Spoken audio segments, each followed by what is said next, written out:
12 বছর ধরে পঞ্চপাণ্ডব আর দ্রৌপদী নানা বনে ঘুরলেন, বিভিন্ন তীর্থস্থান পরিভ্রমণ করলেন।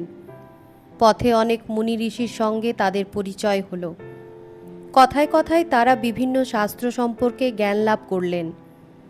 এছাড়া 5 ভাই অনেক দৈবাস্ত্র লাভ করেছিলেন। দেবতারা তাদের আচরণে খুশি হয়ে বর দিলেন। 12 বছরের শেষে তারা উপস্থিত হলেন শূরসেন বনে। পথশ্রমে তখন তারা খুবই ক্লান্ত হয়ে উঠেছেন। 6 জন একটি গাছের তলায় বিশ্রাম করছিলেন। যুধিষ্ঠির ভীমকে খাবার জল জোগাড় করার জন্য বললেন। দাদার আদেশ পাওয়ার সঙ্গে সঙ্গে ভীম গেলেন জল আনতে। অনেকটা সময় চলে গেল, ভীম ফিরে এলেন না। চিন্তিত হয়ে যুধিষ্ঠির অর্জুনকে পাঠালেন ভীম কোথায় গেছেন তা দেখতে। অর্জুনও ফিরে এলেন না।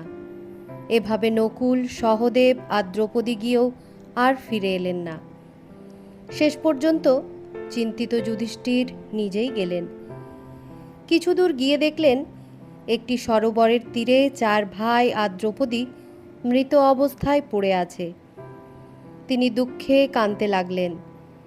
এই সময় এক বক পাখি তার সামনে এসে বলল, আমার প্রশ্নের উত্তর না দিয়ে এরা সরোবরের জল পান করেছে, তাই এদের মৃত্যু হয়েছে।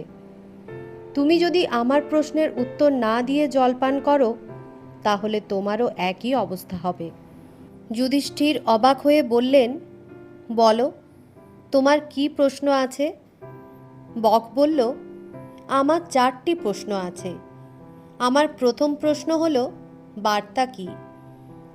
যুধিষ্ঠির ছিলেন মহাজ্ঞানী। তিনি একটু চিন্তা করে বললেন, সৃষ্টিরূপ রান্নার ক্ষেত্রে মাস আর ঋতু হলো হাতা। দিন আর রাত্রি সেখানে কাঠ হিসেবে ব্যবহৃত হয়। সূর্য হচ্ছে আগুন, আর সংসার হলো কড়াই।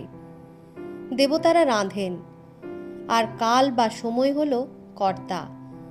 এটিই হলো বার্তা। যুধিষ্ঠিরের এই উত্তর শুনে বক খুব খুশি হলো। সে বলল, আমার দ্বিতীয় প্রশ্ন, আশ্চর্য কি?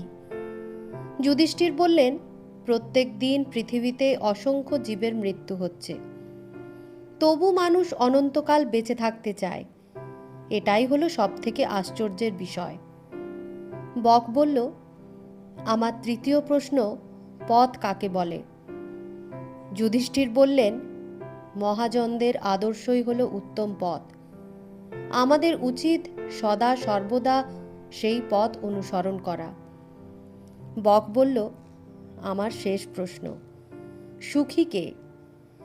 যুধিষ্ঠির বললেন, কারো কাছে ধার না করেও কষ্ট করে শাক ভাত খেয়ে যিনি নিজের দেশে বসবাস করেন, তিনিই হলেন সব থেকে সুখী। ধর্মদেবতা বকের রূপ ধারণ করে যুধিষ্ঠিরের বুদ্ধির পরীক্ষা করছিলেন।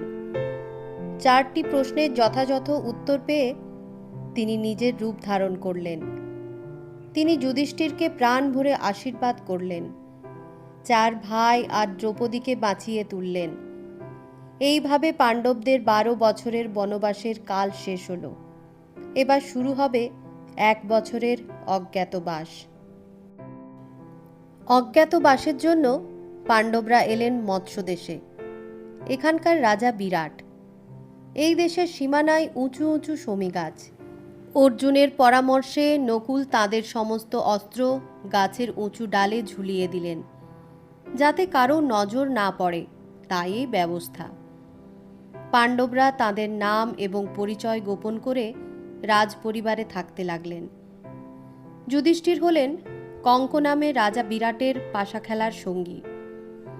বল্লভ নাম নিয়ে ভীম হলেন রাজপরিবারের পাচক। বিরাট রাজের কন্যা উত্তরাকে নাচ গান শেখানোর কাজ নিলেন অর্জুন। তিনি বৃহন্নলা নাম নিয়েছিলেন। নকুল হলেন রাজার অশ্বশালার রক্ষক। তিনি নাম নিলেন গ্রন্থিক। সহদেব তন্ত্রীপাল নাম নিয়ে গবাদি পশুর রক্ষণাবেক্ষণ করতে লাগলেন। দ্রৌপদী হলেন শৈরিন্দ্রী। তিনি হলেন রানী সুদেষ্ণার সহচরী। নানা ঘটনার মধ্যে দিয়ে পাণ্ডবদের অজ্ঞাতবাস শেষ হয়। বিরাট রাজের প্রধান সেনাপতি ছিল কীচক।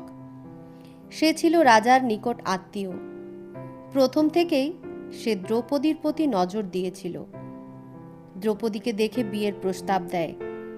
দ্রৌপদী রাজাকে নালিশ করেন। কীচক রাজ দরবারে দ্রৌপদীর চুলের মুঠি ধরে তাকে পদাঘাত করেছিল। এই অপমানের কথা দ্রৌপদী গোপনে ভীমকে বলেন। ভীম কীচককে বধ করার প্রতিশ্রুতি দেন। পরদিন গভীর রাতে ভীম কীচককে গলা টিপে হত্যা করেন। কেউ টের পায় না। একদিন কৌরবরা বিরাট রাজের অনুপস্থিতির সুযোগ নিয়ে বিরাট সৈন্যবাহিনী নিয়ে সেখানে আসেন। তাঁর 1,00,000 দুগ্ধবতী গাভীকে হরণ করতে হবে। তখন রাজপুরীতে রাজকুমার উত্তর ছাড়া আর কেউ ছিলেন না। উত্তর বৃহন্নলা অর্থাৎ অর্জুনের সহায়তায় কৌরব বাহিনীকে পরাস্ত করেন। এইভাবে গাভীগুলি রক্ষা পায়।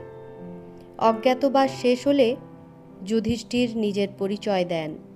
রাজা বিরাটের সাথে পাণ্ডবদের মিত্রতা স্থাপিত হয়। বিরাট রাজকন্যা উত্তরার সঙ্গে অর্জুনের পুত্র অভিমন্যুর বিয়ে দিয়েছিলেন।